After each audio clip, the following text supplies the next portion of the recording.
Playing the English gentleman. My faith in vegetarianism grew on me from day to day. Salt's book whetted my appetite for dietetic studies. I went in for all books available on vegetarianism and read them. One of these, Howard Williams' The Ethics of Diet, was biographical history of the literature of humane dietetics from the earliest period to the present day. It tried to make out that all philosophers and prophets from Pythagoras and Jesus down to those of the present age were vegetarians. Dr. Anna Kingsford's The Perfect Way in Diet was also an attractive book. Dr. Allinson's writings on health and hygiene were likewise very helpful. He advocated a curative system based on regulation of the dietary of patients. Himself a vegetarian, he prescribed for his patients also a strictly vegetarian diet. The result of reading all this literature was that dietetic experiments came to take an important place in my life. Health was the principal consideration of these experiments to begin with. But later on religion became the supreme motive. Meanwhile my friend had not ceased to worry about me. His love for me led him to think that, if I persisted in my objections to meat eating, I should not only develop a weak constitution, but should remain a duffer, because I should never feel at home in English society. When he came to know that I had begun to interest myself in books on vegetarianism, he was afraid lest these studies should muddle my head, that I should fritter my life away in experiments, forgetting my own work, and become a crank. He therefore made one last effort to reform me. He one day invited me to go to the theater. Before the play we were to dine together at the Holborn restaurant, to me a palatial place and the first big restaurant I had been to since leaving the Victoria Hotel. The stay at that hotel had scarcely been a helpful experience, for I had not lived there with my wits about me. The friend had planned to take me to this restaurant evidently imagining that modesty would forbid any questions. And it was a very big company of diners in the midst of which my friend and I sat, sharing a table between us. The first course was soup. I wondered what it might be made of, but dared not ask the friend about it.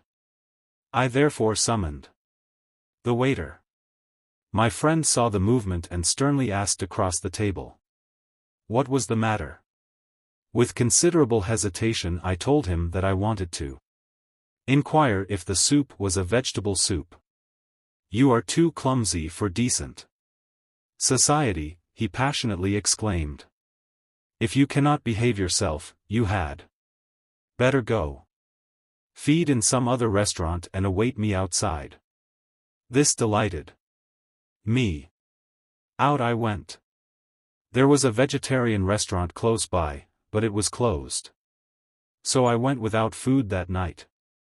I accompanied my friend to the theater, but he never said a word about the scene I had created. On my part, of course, there was nothing to say. That was the last friendly tussle we had. It did not affect our relations in the least. I could see and appreciate the love by which all my friend's efforts were actuated, and my respect for him was all the greater on account of our differences in thought and action. But I decided that I should put him at ease, that I should assure him that I would be clumsy no more, but try to become polished and make up for my vegetarianism by cultivating other accomplishments which fitted one for polite society. And for this purpose I undertook the all too impossible task of becoming an English gentleman. The clothes after the Bombay cut that I was wearing were, I thought, unsuitable for English society, and I got new ones at the Army and Navy stores. I also went in for a chimney-pot hat costing 19 shillings, an excessive price in those days. Not content with this, I wasted £10 on an evening suit made in Bond Street, the centre of fashionable life in London, and got my good and noble-hearted brother to send me a double watch chain of gold. It was not correct to wear a ready-made tie, and I learnt the art of tying one for myself. While in India, the mirror had been a luxury permitted on the days when the family barber gave me a shave. Here I wasted 10 minutes every day before a huge mirror, watching myself arranging my tie and parting my hair in the correct fashion. My hair was by no means soft, and every day it meant a regular struggle with the brush to keep it in position.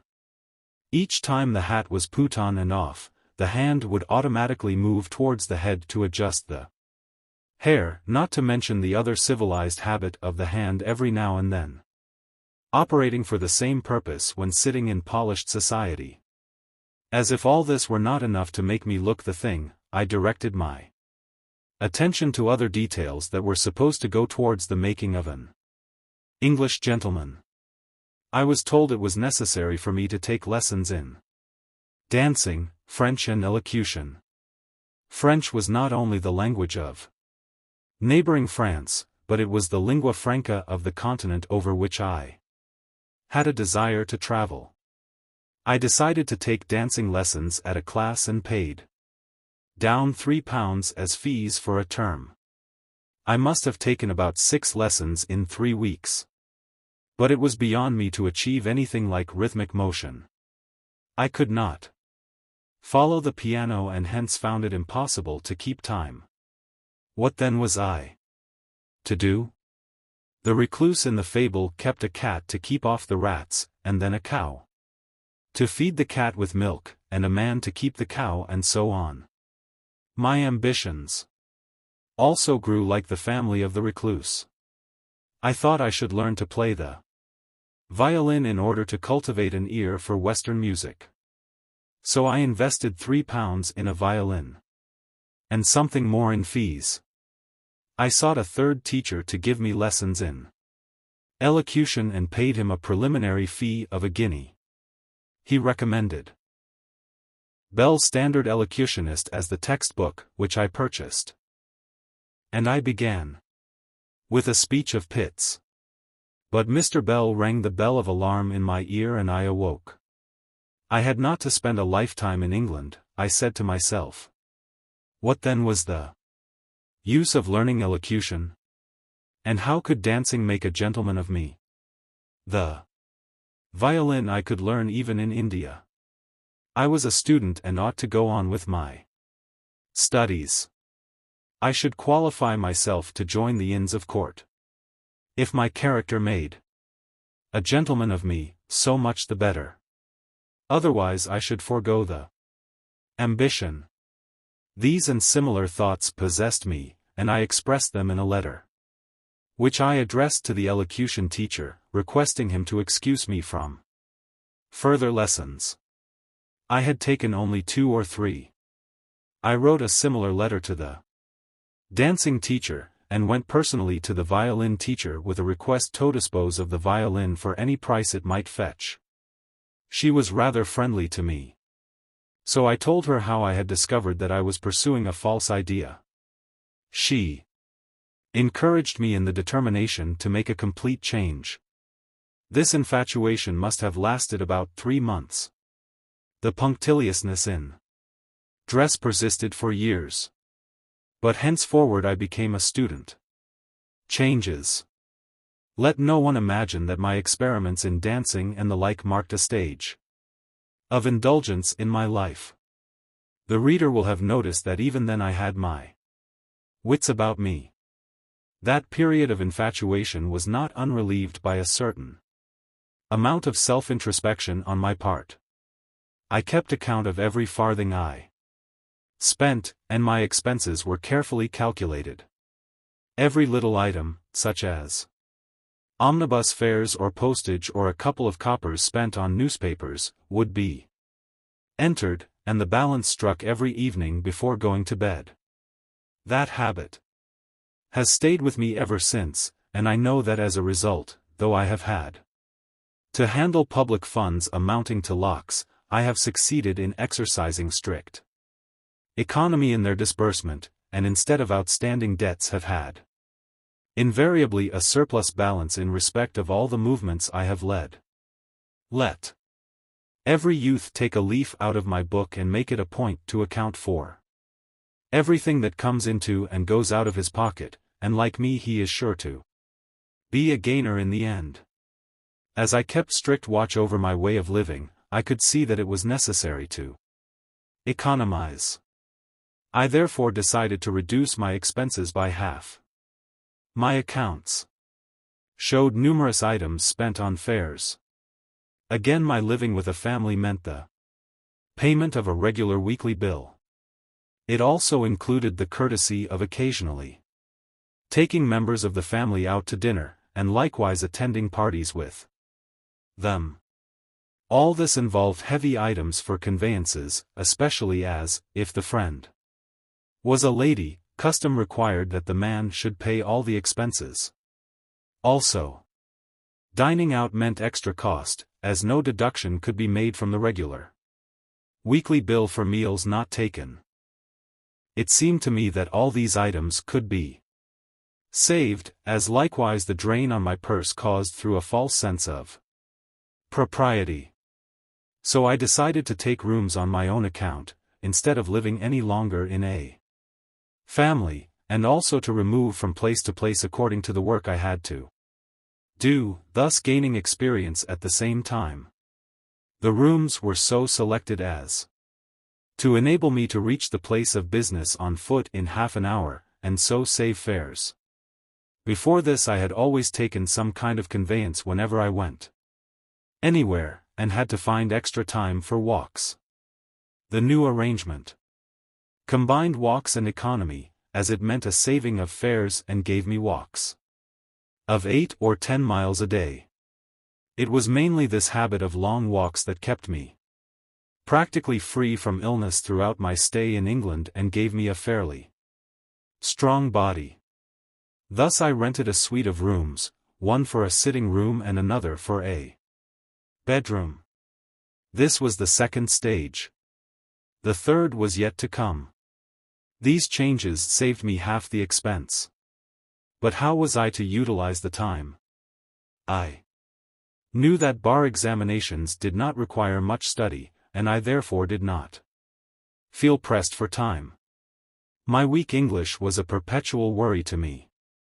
Mr., afterwards Sir Frederick, Lely's words, graduate first and then come to me, still rang in my ears. I should, I thought, not only be called to the bar, but have some literary degree as well.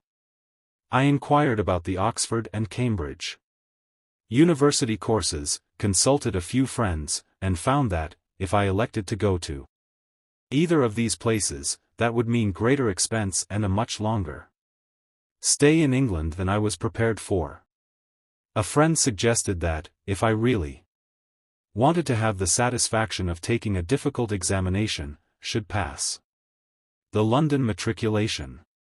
It meant a good deal of labor and much addition to my stock of general knowledge, without any extra expense worth the name. I welcomed the suggestion. But the syllabus frightened me. Latin and a modern language were compulsory. How was I to manage Latin? But the friend entered a strong plea for it. Latin is very valuable to lawyers. Knowledge of Latin is very useful in understanding law books. And one paper in Roman law is entirely in Latin. Besides, a knowledge of Latin means greater command over the English language. It went home and I decided to learn Latin, no matter how difficult it might be. French I had already begun, so I thought that should be the modern language. I joined a private matriculation class. Examinations were held every 6 months and I had only 5 months at my disposal. It was an almost impossible task for me. But the aspirant, after being an English gentleman, chose to convert himself into a serious student. I framed my own timetable to the minute, but neither my intelligence nor memory promised to enable me to Tackle Latin and French besides other subjects within the given period. The result was that I was plowed in Latin. I was sorry but did not lose heart. I had acquired a taste for Latin, also I thought my French would be all the better for another trial and I would select a new subject in the science group. Chemistry, which was my subject in science, had no attraction for want of experiments. Whereas it ought to have been a deeply interesting study. It was one of the compulsory subjects in India and so I had selected it for the London matriculation. This time, however, I chose heat and light instead of chemistry. It was said to be easy and I found it to be so. With my preparation for another trial, I made an effort to simplify my life still further. I felt that my way of living did not yet befit the modest means of my family. The thought of my struggling brother, who nobly responded to my regular calls for monetary help, deeply pained me. I saw that most of those who were spending from £8 to £15 monthly had the advantage of scholarships. I had before me examples of much simpler living. I came across a fair number of poor students living more humbly than I. One of them was staying in the slums in a room at 2 shillings a week and living on 2 pence worth of cocoa and bread per meal from Lockhart's cheap cocoa rooms. It was far from me to think of emulating him, but I felt I could surely have 1 room instead of 2 and cook some of my meals at home. That would be a saving of £4 to £5 each month. I also came across books on simple living. I gave up the suite of rooms and rented one instead, invested in a stove, and began cooking my breakfast at home. The process scarcely took me more than 20 minutes, for there was only oatmeal porridge to cook and water to boil. For cocoa, I had lunch out and for dinner bread and cocoa at home. Thus I managed to live on 1 shilling and 3 pence a day. This was also a period of intensive study. Plain living saved me plenty of time and I passed my examination. Let not the reader think that this living made my life by any means a dreary affair. On the contrary, the change harmonized my inward and outward life. It was also more in keeping with the means of my family. My life was certainly more truthful and my soul knew no bounds of joy. Experiments in dietetics. As I searched myself deeper, the necessity for changes both internal and external began to grow on me. As soon as, or even before, I made alterations in my expenses and my way of living, I began to make changes in my diet. I saw that the writers on vegetarianism had examined the question very minutely, attacking it in its religious, scientific, practical and medical aspects. Ethically, they had arrived at the conclusion that man's supremacy over the lower animals meant not that the former should prey upon the latter, but that the higher should protect the lower, and that there should be mutual aid between the two, as between man and man. They had also brought out the truth that man eats not for enjoyment but to live. And some of them accordingly suggested and affected in their lives abstention not only from flesh meat but from eggs and milk. Scientifically, some had concluded that man's physical structure showed that he was not meant to be a cooking but a frugivorous animal, that he could take only his mother's milk and, as soon as he had teeth, should begin to take solid foods. Medically, they had suggested the rejection of all spices and condiments. According to the practical and economic argument, they had demonstrated that a vegetarian diet was the least expensive. All these considerations had their effect on me, and I came across vegetarians of all these types in vegetarian restaurants. There was a vegetarian society in England with a weekly journal of its own. I subscribed to the weekly, joined the society, and very shortly found myself on the executive committee. Here I came in contact with those who were regarded as pillars of vegetarianism, and began my own experiments in dietetics. I stopped taking the sweets and condiments I had got from home. The mind having taken a different turn, the fondness for condiments wore away, and I now relished the boiled spinach which in Richmond tasted insipid, cooked without condiments. Many such experiments taught me that the real seat of taste was not the tongue but the mind. The economic consideration was of course constantly before me. There was in those days a body of opinion which regarded tea and coffee as harmful and favored cocoa. And as I was convinced that one should eat only articles that sustained the body, I gave up tea and coffee as a rule, and substituted cocoa. There were two divisions in the restaurants I used to visit.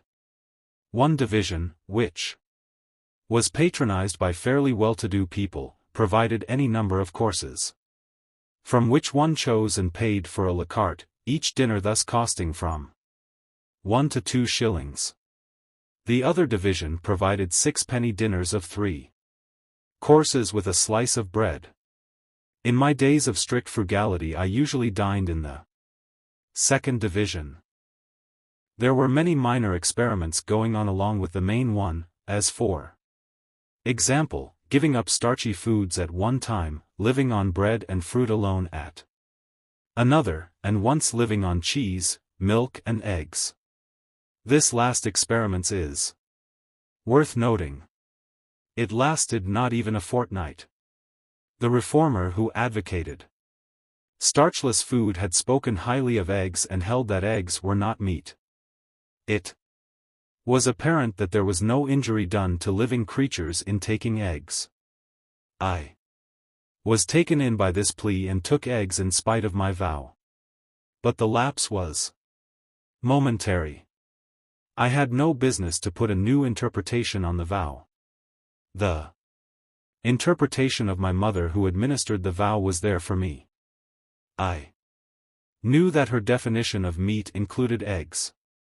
And as soon as I saw the true import of the vow I gave up eggs and the experiment alike. There is a nice point underlying the argument, and worth noting. I came across 3 definitions of meat in England. According to the first, meat denoted only the flesh of birds and beasts. Vegetarians who accepted that definition abjured the flesh of birds and beasts, but ate fish, not to mention eggs. According to the second definition, meat meant flesh of all living creatures. So fish was here out of the question, but eggs were allowed. The third definition included under meat the flesh of all living beings, as well as all their products, thus covering eggs and milk alike. If I accepted the first definition, I could take not only eggs, but fish also. But I was convinced that my mother's definition was the definition binding on me. If, therefore, I would observe the vow I had taken, I must abjure eggs. I therefore did so. This was a hardship inasmuch as inquiry showed that even in vegetarian restaurants many courses used to contain eggs. This meant that unless I knew what was what, I had to go through the awkward process of ascertaining whether a particular course contained eggs or no, for many puddings and cakes were not free from them. But though the revelation of my duty caused this difficulty, it simplified my food. The simplification in its turn brought me annoyance in that I had to give up several dishes I had come to relish. These difficulties were only passing, for the strict observance of the vow produced an inward relish distinctly more healthy, delicate and permanent. The real ordeal, however, was still to come, and that was in respect of the other vow. But who dare harm whom God protects? A few observations about the interpretation of vows or pledges may not be out of place here. Interpretation of pledges has been a fruitful source of strife all the world over. No matter how explicit the pledge, people will turn and twist the text to suit their own purposes. They are to be met with among all classes of society, from the rich down to the poor, from the prince down to the peasant. Selfishness turns them blind, and by a use of the ambiguous middle, they deceive themselves and seek to deceive the world and God. One golden rule is to accept the interpretation honestly put on the pledge by the party administering it. Another is to accept the interpretation of the weaker party. Where there are two interpretations possible, rejection of these two rules gives rise to strife and iniquity, which are rooted in untruthfulness. He who seeks truth alone easily follows the golden rule. He need not seek learned advice for interpretation. My mother's interpretation of meat was, according to the golden rule, the only true one for me, and not the one my wider experience or my pride of better knowledge might have taught me. My experiments in England were conducted from the point of view of economy and hygiene. The religious aspect of the question was not considered until I went to South Africa, where I undertook strenuous experiments which will be narrated later. The seed, however, for all of them was sown in England. A convert's enthusiasm for his new religion is greater than that of a person who is born in it. Vegetarianism was then a new cult in England, and likewise for me, because, as we have seen, I had gone there a convinced meat-eater, and was intellectually converted to vegetarianism later. Full of the neophyte's zeal for vegetarianism, I decided to start a vegetarian club in my locality, Bayswater. I invited Sir Edwin Arnold, who lived there, to be vice president. Dr. Oldfield, who was editor of The Vegetarian, became president. I myself became the secretary. The club went well for a while, but came to an end in the course of a few months. For I left the locality, according to my custom of moving from place to place periodically. But this brief and modest experience gave me some little training in organizing and conducting institutions. Shyness my shield. I was elected to the executive committee of the Vegetarian Society, and made it a point to attend every one of its meetings, but I always felt tongue-tied. Dr. Oldfield once said to me, "You talk to me quite all right, but why is it that you never open your lips at a committee meeting? You are a drone." I appreciated the banter. The bees are ever busy, the drone is a thorough idler. And it was not a little curious that whilst others expressed their opinions at these meetings, I sat quite silent. Not that I never felt tempted to speak, but I was at a loss to know how to express myself. All the rest of the members appeared to me to be better informed than I. Then it often happened that just when I had mustered up courage to speak, a fresh subject would be started. This went on for a long time. Meantime a serious question came up for discussion. I thought it wrong to be absent, and felt it cowardice to register a silent vote. The discussion arose somewhat in this wise. The president of the society was Mr. Hills, proprietor of the Thames Iron Works. He was a Puritan. It may be said that the existence of the society depended practically on his financial assistance. Many members of the committee were more or less his protégés. Dr. Allinson, of vegetarian fame, was also a member of the committee. He was an advocate of the then new birth control movement, and preached its methods among the working classes. Mr. Hills regarded these methods as cutting at the root of morals. He thought that the Vegetarian Society had for its object not only dietetic but also moral reform, and that a man of Dr. Allinson's anti-Puritanic views should not be allowed to remain in the society. A motion was therefore brought for his removal. The question deeply interested me. I considered Dr. Allinson's views regarding artificial methods of birth control as dangerous, and I believed that Mr. Hills was entitled, as a Puritan, to oppose him. I had also a high regard for Mr. Hills and his generosity. But I thought it was quite improper to exclude a man from a vegetarian society simply because he refused to regard Puritan morals as one of the objects of the society. Mr. Hill's view regarding the exclusion of anti-Puritans from the society was personal to himself, and it had nothing to do with the declared object of the society, which was simply the promotion of vegetarianism and not of any system of morality.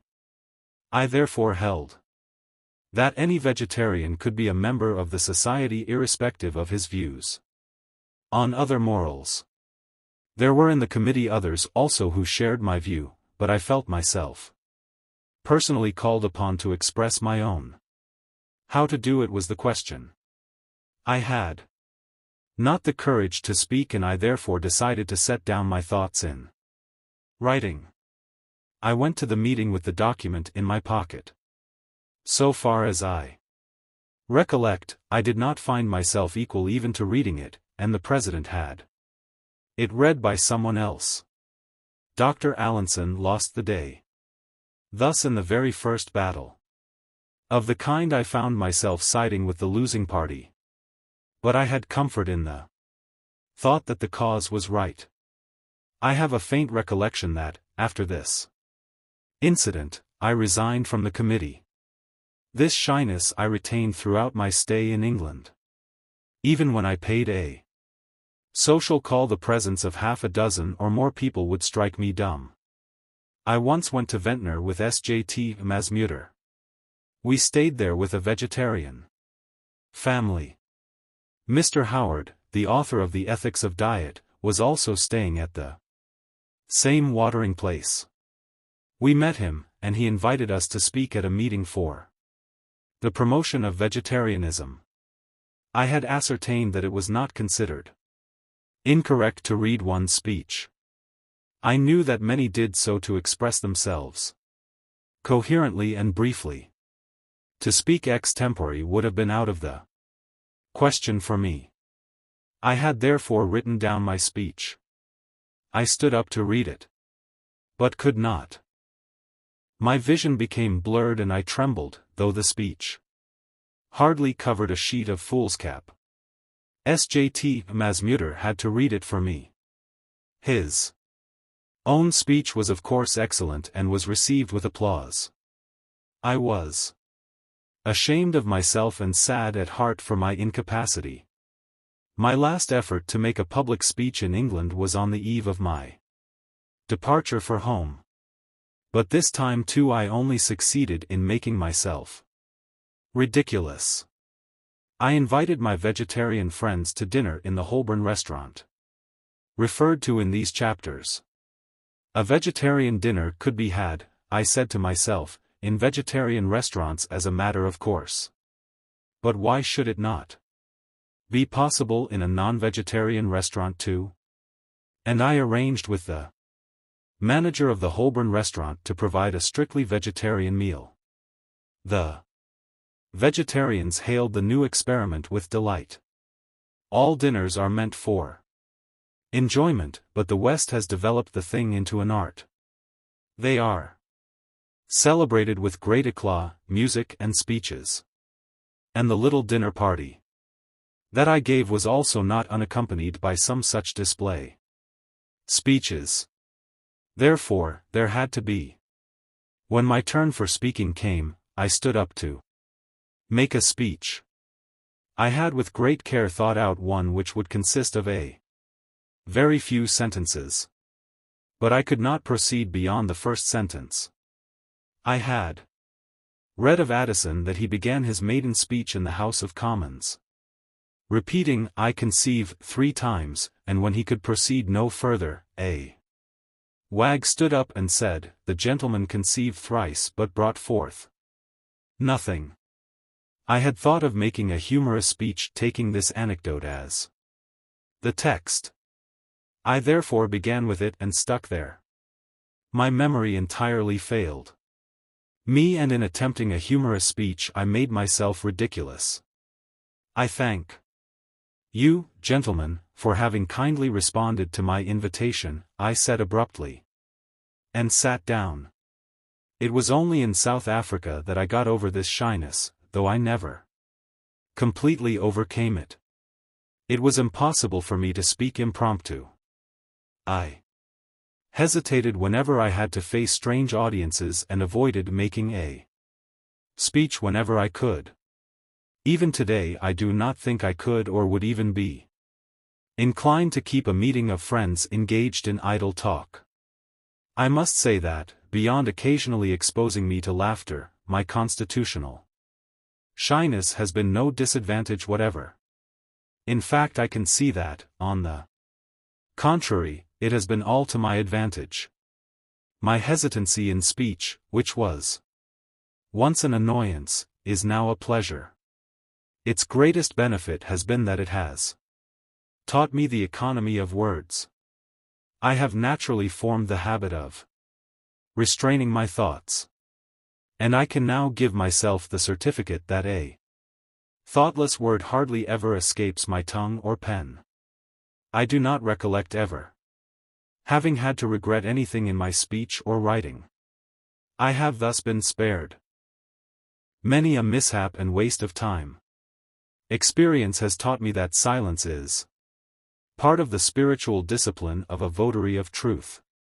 Proneness to exaggerate, to suppress or modify the truth, wittingly or unwittingly, is a natural weakness of man, and silence is necessary in order to surmount it.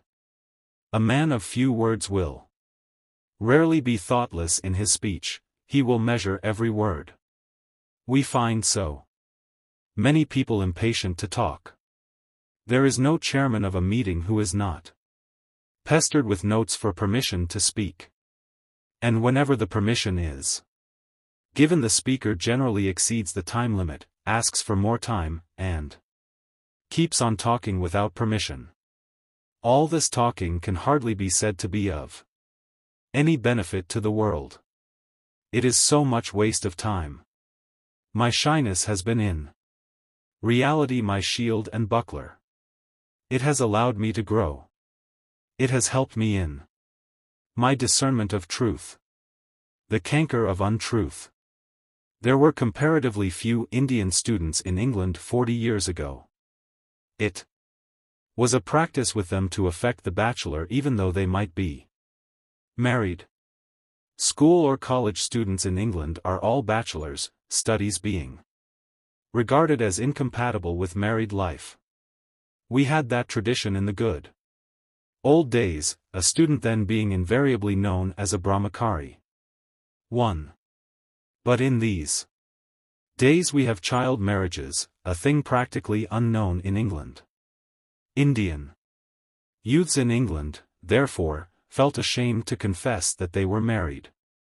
There was also another reason for dissembling, namely that in the event of the fact being known it would be impossible for the young men to go about or flirt with the young girls of the family in which they lived. The flirting was more or less innocent. Parents even encouraged it, and that sort of association between young men and young women may even be a necessity there, in view of the fact that every young man has to choose his mate. If, however, Indian youths on arrival in England indulge in these relations, quite natural to English youths, the result is likely to be disastrous, as has often been found. I saw that our youths had succumbed to the temptation and chosen a life of untruth for the sake of companionships which, however innocent in the case of English youths, were for them undesirable. I too caught the contagion. I did not hesitate to pass myself off as a bachelor though I was married and the father of a son. But I was none the happier for being a dissembler. Only my reserve and my reticence saved me from going into deeper waters. If I did not talk, no girl would think it worth her while to enter into conversation with me or to go out with me. My cowardice was on a par with my reserve. It was customary in families like the one in which I was staying at Ventnor for the daughter of the landlady to take out guests for a walk. My landlady's daughter took me one day to the lovely hills round Ventnor. I was no slow walker, but my companion walked even faster, dragging me after her and chattering away all the while. I responded to her chatter sometimes with a whispered yes or no, or at the most, yes, how beautiful. She was flying like a bird whilst I was wondering when I should get back home. We thus reached the top of a hill. How to get down again was the question. In spite of her high-heeled boots, this sprightly young lady of 25 darted down the hill like an arrow. I was shamefacedly struggling to get down. She stood at the foot smiling and cheering me and offering to come and drag me. How could I be so chicken-hearted? With the greatest difficulty, and crawling at intervals, I somehow managed to scramble to the bottom. She loudly laughed bravo and shamed me. All the more, as well she might. But I could not escape scatheless everywhere. For God wanted to rid me of the canker of untruth. I once went to Brighton, another watering place like Ventnor. This was before the Ventnor visit. I met there at a hotel an old widow of moderate means.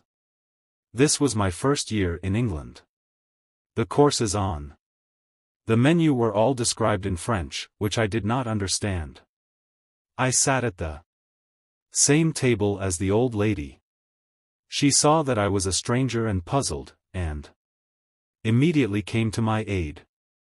"You seem to be a stranger," she said, "and look perplexed. Why have you not ordered anything?"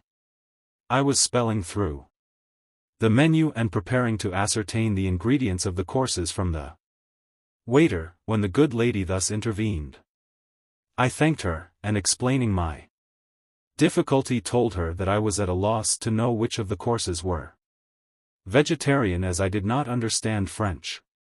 "Let me help you," she said. "I shall explain the card to you and show you what you may eat."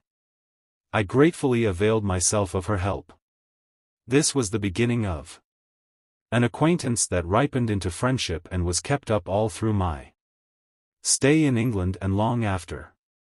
She gave me her London address and invited me to dine at her house every Sunday. On special occasions also she would invite me, help me to conquer my bashfulness and introduce me to young ladies and draw me into conversation with them. Particularly marked out for these conversations was a young lady who stayed with her, and often we would be left entirely alone together. I found all this very trying at first. I could not start a conversation, nor could I indulge in any jokes. But she put me in the way. I began to learn, and in course of time looked forward to every Sunday and came to like the conversations with the young friend. The old lady went on spreading her net wider every day. She felt interested in our meetings. Possibly she had her own plans about us. I was in a quandary. How I wished I had told the good lady that I was married. I said to myself, she would then have not thought of an engagement between us. It is, however, never too late to mend. If I declare the truth, I might yet be saved more misery. With these thoughts in my mind, I wrote a letter to her, somewhat to this effect. Ever since we met at Brighton you have been kind to me. You have taken care of me even as a mother of her son. You also think that I should get married, and with that view you have been introducing me to young ladies. Rather than allow matters to go further, I must confess to you that I have been unworthy of your affection. I should have told you when I began my visits to you that I was married. I knew that Indian students in England dissembled the fact of their marriage and I followed suit. I now see that I should not have done so. I must also add that I was married while yet a boy, and am the father of a son. I am pained that I should have kept this knowledge from you so long. But I am glad. God has now given me the courage to speak out the truth. Will you forgive me? I assure you I have taken no improper liberties with the young lady you were good enough to introduce to me. I knew my limits. You, not knowing that I was married, naturally desired that we should be engaged. In order that things should not go beyond the present stage, I must tell you the truth. If on receipt of this, you feel that I have been unworthy of your hospitality, I assure you I shall not take it amiss. You have laid me under an everlasting debt of gratitude by your kindness and solicitude.